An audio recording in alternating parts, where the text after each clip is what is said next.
اور گناہوں کی وجہ سے بندے کی عمر کم ہو جاتی ہے۔ حدیث بات میں آتے ہیں جو شخص زنا کا مرتکب ہوتا ہے اللہ تعالیٰ اس کی عمر کو گھٹا دیتے ہیں۔ اب عمر گھٹانے کی دو باتیں لکھی ہیں علماء نے۔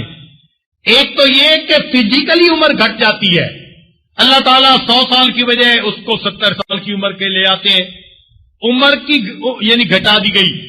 اور ایک علماء نے اس کا ترجمہ یہ کیا کہ انسان کی افیکٹو عمر گھٹا دی جاتی ہے۔ کیا مطلب؟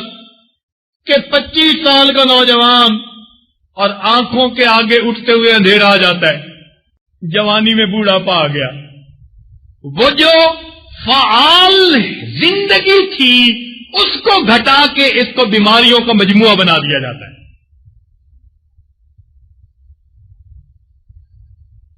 آج کل تو ایک 16 سال کا لڑکا میرے پاس آیا، حضرت لو بیک کی پین ہے، مجھ سے چلا نہیں جاتا۔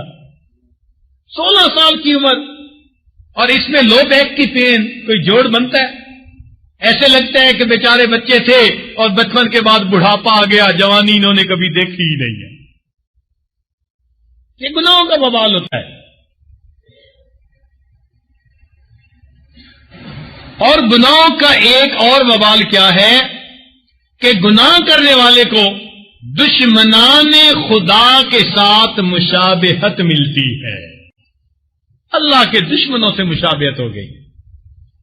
اور گناہ کرنے والے کے لیے حدیث پاک کے مطابق اللہ تعالی کی مخلوق ایسے بندے کے لیے لعنت برسا رہی ہوتی،